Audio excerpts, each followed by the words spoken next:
গপ্প মিরে ঠেক ঠেকে এবার ছোট গপ্প। Welcome to GMT shorts. আজকের গপ্প রবীন্দ্রনাথ ঠাকুরের লেখা postmaster. Any digital copy of this content leading to piracy is a crime. এই গল্পের যে কোনো রকম পাইরেসির বিরুদ্ধে উপযুক্ত আইনি ব্যবস্থা নেওয়া হবে। পাইরেসি দণ্ডনীয় অপরাধ।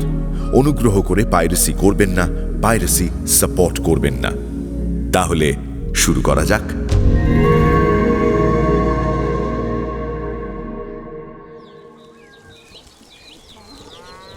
প্রথম কাজ শুরু করার পরেই উলাপুর গ্রামে পোস্টমাস্টারকে আসতে হয়। গ্রামটা খুবই ছোট, কাছে একটা নীল কুঠি আছে, তাই কুঠির সাহেব অনেক জোগাড় করে এই নতুন পোস্ট অফিস তৈরি করিয়েছেন। আমাদের পোস্টমাস্টার কলকাতার ছেলে। জলের মাছকে ডাঙায় তুললে যেমন হয়, এই অজপাড়া গাঁয়ে এসে পোস্টমাস্টারেরও সেই অবস্থা হয়েছে। একটা অন্ধকার আটচালা ঘরের মধ্যে তাঁর অফিস, একটু দূরে একটা পানা পুকুর আর তার চারধারে জঙ্গল। কুঠির গোমস্তা আর অন্যান্য যে কর্মচারীরা আছে তাদের একদমই অবকাশ নেই, আর তারা ভদ্রলোকের সঙ্গে মেশার যোগ্যও নয়। তাছাড়া কলকাতার ছেলেরা ভালো করে মিশতে জানে না। অচেনা জায়গায় গেলে হয় উদ্ধত নয়তো অপ্রস্তুত হয়ে থাকে। এই কারণে এখানকার লোকের সঙ্গে তাঁর তেমন মেলামেশা হয়ে ওঠে না। অথচ হাতে কাজ বেশি নেই। মাঝে মাঝে দু একটা কবিতা লেখার চেষ্টা করেন। তাতে এমন কথা লিখেছেন যে সারা দিন গাছের পাতার নড়াচড়া আর আকাশের মেঘ দেখে জীবন খুব সুখে কেটে যায়।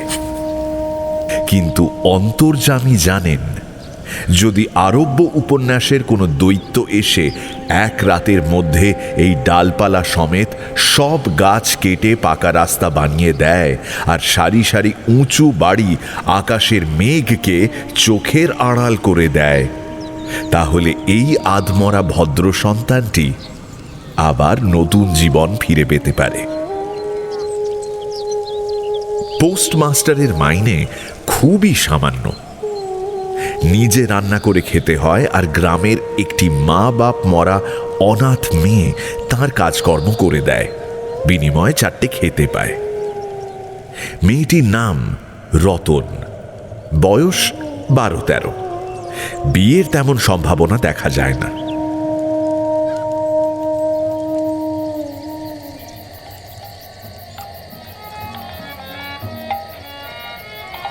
সন্ধেবেলা যখন গ্রামের গোয়াল ঘর থেকে ধোঁয়া কুণ্ডলি পাকিয়ে উঠত, ঝোপে ঝোপে ঝিঁঝি পোকা ডাকত, দূরে গ্রামের নেশাখোর বাউলের দল খোল করতাল বাজিয়ে জোরে গান জুড়ে দিত, যখন অন্ধকার বারান্দায় একা বসে গাছের নড়াচড়া দেখলে কবির মনেও একটু ভয় লাগত, তখন ঘরের কোণে একটা মিটমিটে প্রদীপ জ্বালিয়ে পোস্টমাস্টার ডাকতেন, রতন।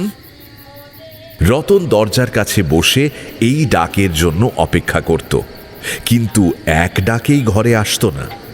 বলতো, কি গো বাবু, কেন ডাকছো? তুই কি করছিস? এখনই উনুন ধরাতে যেতে হবে রান্নাঘরের। তোর রান্নাঘরের কাজ পরে হবে ক্ষণ, একবার তামাকটা সেজে দে তো। কিছুক্ষণ পরেই দুটো গাল ফুলিয়ে কলকে ফুঁ দিতে দিতে রতন এলো। হাত থেকে কলকেটা নিয়ে পোস্টমাস্টার হঠাৎ জিজ্ঞাসা করেন, আচ্ছা রতন, তোর মাকে মনে পড়ে? রতন বলে, সে অনেক কথা, কিছু মনে পড়ে, কিছু মনে পড়ে না। মায়ের চেয়ে বাবা তাকে বেশি ভালোবাসতো। বাবাকে অল্প অল্প মনে আছে। কাজ করে বাবা সন্ধেবেলায় ঘরে ফিরত, তারই মধ্যে হঠাৎ দু একটা সন্ধে তার মনে পরিষ্কার ছবির মতো আঁকা আছে। এই কথা বলতে বলতে রতন ক্রমে পোস্টমাস্টারের পায়ের কাছে মাটিতে বসে পড়ত। মনে পড়ত তার একটা ছোট ভাই ছিল। বহু বছর আগের বর্ষার দিনে একদিন একটা ডোবার ধারে দুজনে মিলে গাছের ভাঙা ডালকে ছিপ বানিয়ে মিছিমিছি মাছ ধরার খেলা করেছিল। অনেক বড় ঘটনার চেয়ে সেই কথাটা তার মনে বেশি জেগে উঠত। এই রকম কথাবার্তায় মাঝে মাঝে অনেক রাত হয়ে যেত। তখন আলসেমির জন্য পোস্টমাস্টারের আর রান্না করতে ইচ্ছে করত না। সকালের বাসি তরকারি থাকতো, আর রতন তাড়াতাড়ি উনুন ধরিয়ে কয়েকটা রুটি সেঁকে আনত। তাতেই দুজনের রাতের খাওয়া হয়ে যেত। একদিন সন্ধেবেলায় সেই বড় আটচালা ঘরের কোণে অফিসের কাঠের চৌকির ওপর বসে পোস্টমাস্টারও নিজের ঘরের কথা বলতেন। ছোট ভাই, মা আর দিদির কথা, বিদেশে একা ঘরে বসে যাদের জন্য মন খারাপ হয়ে উঠত তাদের কথা, যেসব কথা সব সময় মনে আসে অথচ নীলকুঠির গোমস্তাদের কাছে যা কোনো মতেই বলা যায় না, সেই কথা একটা অল্প বয়সী অশিক্ষিত মেয়েকে বলে যেতেন, একটুও বেমানান লাগতো না। শেষ পর্যন্ত এমন হলো, মেয়েটি কথা বলার সময় তার ঘরের লোকেদের মা, দিদি, দাদা বলে চিরপরিচিতের মতো উল্লেখ করত। এমনকি তার ছোট মনে মেয়েটি তাদের কাল্পনিক ছবিও এঁকে নিয়েছিল।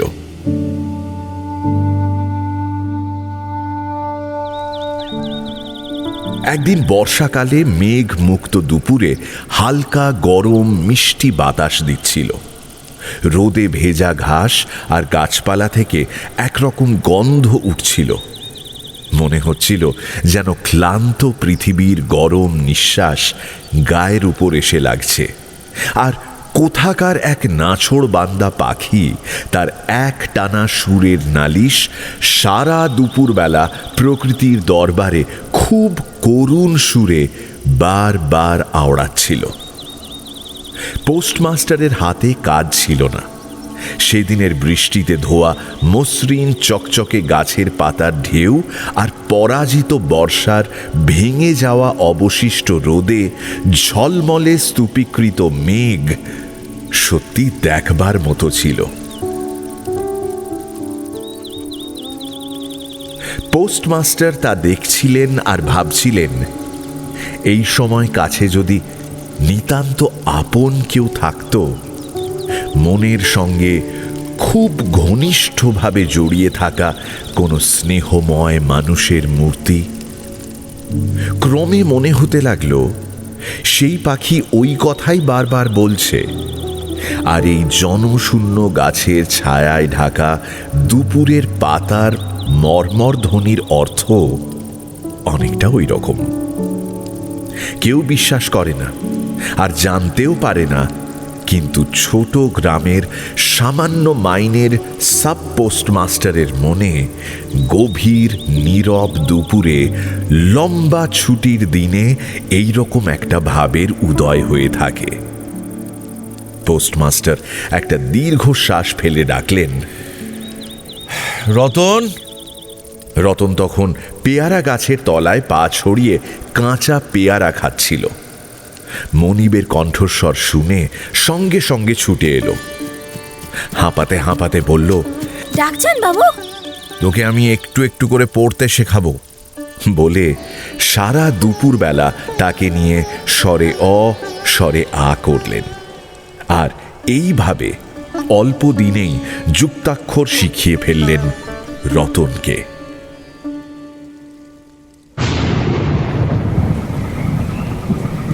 শ্রাবণ মাসে বৃষ্টির আর শেষ নেই। খাল, বিল, নালা জলে ভরে উঠল। দিন রাত ব্যাঙের ডাক আর বৃষ্টির শব্দ। গ্রামের রাস্তায় চলাচল প্রায় বন্ধ। নৌকো করে হাটে যেতে হয়। একদিন সকাল থেকে খুব বৃষ্টি হচ্ছে। পোস্টমাস্টারের ছাত্রীটি অনেকক্ষণ দরজার কাছে অপেক্ষা করে বসেছিল, কিন্তু অন্য দিনের মতো রোজকার ডাক শুনতে না পেয়ে নিজেই পুরনো বই নিয়ে ধীরে ধীরে ঘরের মধ্যে ঢুকল। দেখল পোস্টমাস্টার তার খাটের উপর শুয়ে আছেন। বিশ্রাম করছেন মনে করে খুব চুপি সারে আবার ঘর থেকে বাইরে যাওয়ার চেষ্টা করল রতন। হঠাৎ শুনল, রতন তাড়াতাড়ি ফিরে গিয়ে বলল, ঘুমোচ্ছিলেন দাদাবাবু? পোস্টমাস্টার কাতর স্বরে বললেন, শরীরটা ভালো বোধ হচ্ছে না রে, দেখ তো আমার কপালে হাত দিয়ে। এই নিতান্ত নিঃসঙ্গ প্রবাসে, ঘন বর্ষায় রোগাক্রান্ত শরীরে একটুখানি সেবা পেতে ইচ্ছে করে। গরম কপালে শাখা পরা নরম হাতের স্পর্শ মনে পড়ে। এই ঘোর বিদেশে রোগ যন্ত্রণায় স্নেহময়ী নারী রূপে মা ও দিদি পাশে বসে আছেন, এই কথা মনে করতে ইচ্ছে করে। আর এই ক্ষেত্রে প্রবাসীর মনের ইচ্ছা পূরণ হল। বালিকা রতন আর বালিকা রইল না। সেই মুহূর্তেই সে মায়ের স্থান অধিকার করে বসল। ডাক্তার ডেকে আনলো, সময় মতো ওষুধ খাওয়ালো, সারা রাত মাথার পাশে জেগে রইল, নিজে পথ্য রান্না করে দিল, আর বারবার জিজ্ঞাসা করলো, হ্যাঁ গো দাদাবাবু, একটুখানি ভালো লাগছে কি? অনেক দিন পরে পোস্টমাস্টার দুর্বল শরীরে বিছানা ছেড়ে উঠলেন। মনে মনে ঠিক করলেন, আর নয়, এখান থেকে কোনো মতে বদলি হতে হবে। এখানকার খারাপ স্বাস্থ্যের কথা উল্লেখ করে তখনই কলকাতার কর্তৃপক্ষের কাছে বদলির জন্য দরখাস্ত করলেন তিনি। রোগের সেবা থেকে মুক্তি পেয়ে রতন দরজার বাইরে আবার তার নিজের জায়গায় গেল, কিন্তু আগের মতো আর তাকে ডাক পড়ে না। মাঝে মাঝে উঁকি মেরে দেখে পোস্টমাস্টার খুব অন্যমনস্কভাবে চৌকিতে বসে আছেন অথবা খাটে শুয়ে আছেন। রতন যখন তার ডাকের আশায় বসে আছে, তিনি তখন অধীর আগ্রহে তার দরখাস্তের উত্তরের অপেক্ষা করছেন। বালিকা দরজার বাইরে বসে হাজারবার তার পুরনো পড়া পড়ল, পাছে যেদিন হঠাৎ ডাক পড়বে সেদিন তার যুক্তাক্ষর সব গুলিয়ে যায়, এই তার একটা ভয় ছিল। অবশেষে সপ্তাহখানেক পরে একদিন সন্ধেবেলায় ডাক পড়ল। উদ্বিগ্ন হৃদয়ে রতন ঘরের মধ্যে ঢুকে বলল, দাদাবাবু, আমাকে ডাকছিলে? রতন, কালই আমি যাচ্ছি। কোথায় যাচ্ছ দাদাবাবু? বাড়ি যাচ্ছি। আবার কবে আসবে? আর আসবো না। রতন আর কোনো কথা জিজ্ঞাসা করল না। পোস্টমাস্টার নিজেই তাকে বললেন তিনি বদলির জন্য দরখাস্ত করেছিলেন, দরখাস্ত মঞ্জুর হয়নি, তাই তিনি কাজে ইস্তফা দিয়ে বাড়ি যাচ্ছেন। অনেকক্ষণ আর কেউ কোনো কথা বলল না। মিটমিট করে প্রদীপ জ্বলতে লাগলো, আর এক জায়গায় ঘরের পুরনো চাল ভেদ করে একটা মাটির সরার উপর টপ টপ করে বৃষ্টির জল পড়তে লাগলো।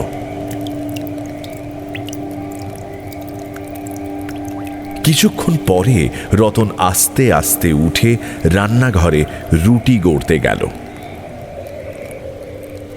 অন্য দিনের মতো তেমন তাড়াতাড়ি হলো না। মনে হয় মাঝে মাঝে তার মনে অনেক ভাবনা এসেছিল। পোস্টমাস্টারের খাওয়া শেষ হলে পর বালিকা তাঁকে জিজ্ঞাসা করল, দাদাবাবু, আমাকে তোমাদের বাড়ি নিয়ে যাবে? পোস্টমাস্টার হেসে বললেন, সে কি করে হবে? ব্যাপারটা যে কি কি কারণে অসম্ভব তা বালিকাকে বোঝানো দরকার মনে করলেন না পোস্টমাস্টার। সারা রাত স্বপ্নে আর জাগরণে বালিকার কানে পোস্টমাস্টারের হাসির কণ্ঠস্বর বাজতে লাগলো। সে কি করে হবে?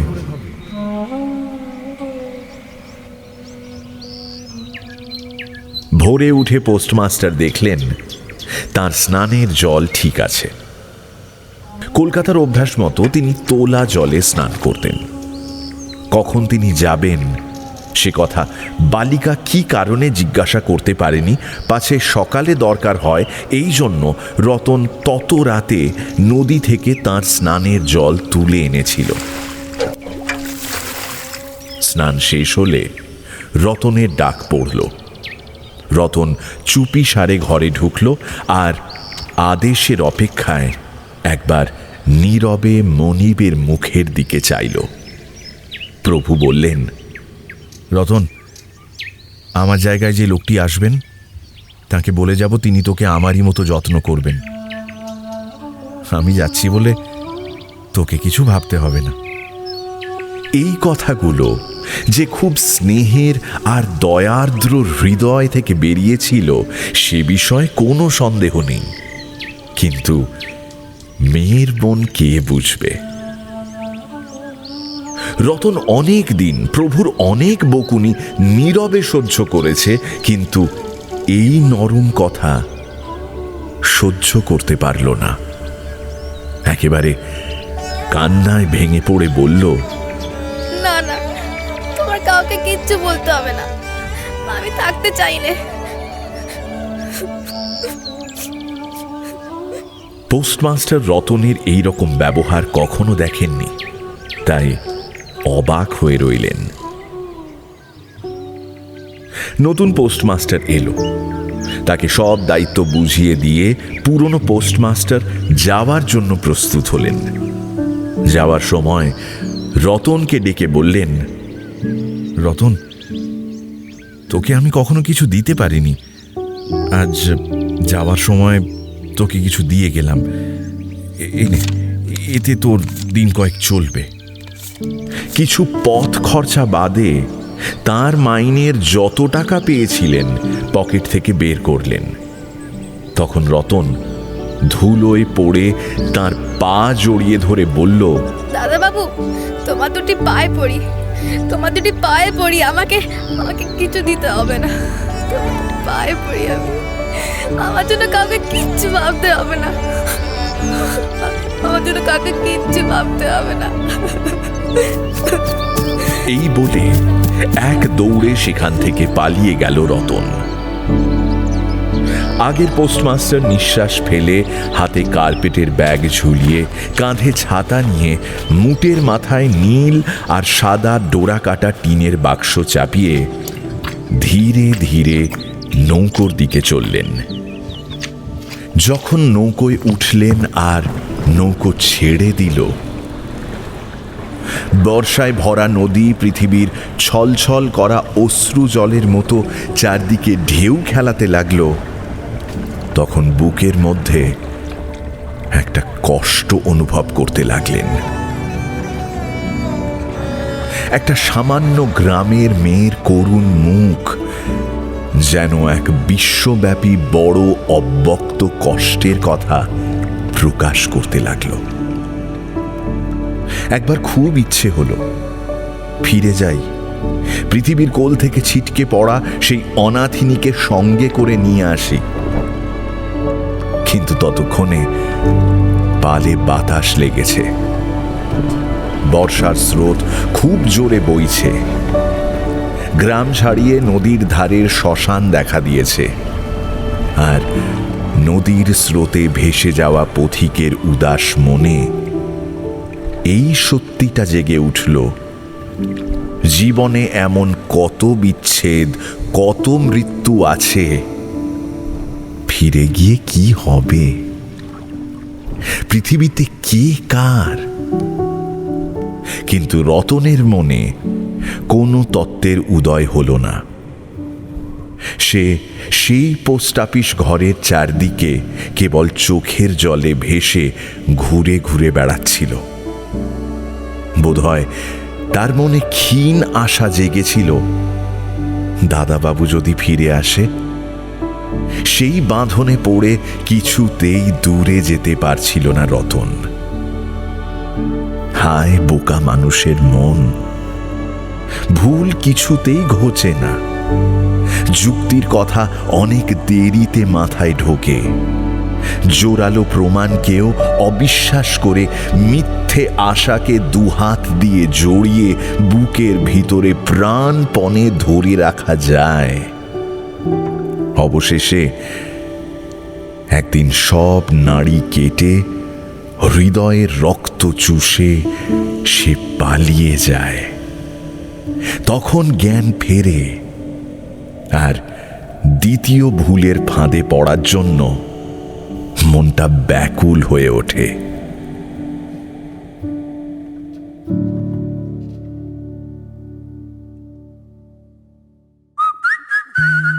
জিএমটি শর্টস আজকের মতন শেষ। আমি আবার ফিরব সামনের রবিবার জিএমটি শর্টস নিয়ে। Till then, like, share and subscribe to my official channel আর বেল আইকনটি প্রেস করতে ভুলবেন না। নিজে তো শুনছেন, বন্ধুদেরও জানান। প্রত্যেক রবিবার সন্ধ্যে 6টায় আমি মীর নিয়ে আসি জিএমটি শর্টস, আপনার ছোট গপ্পের প্লেলিস্ট।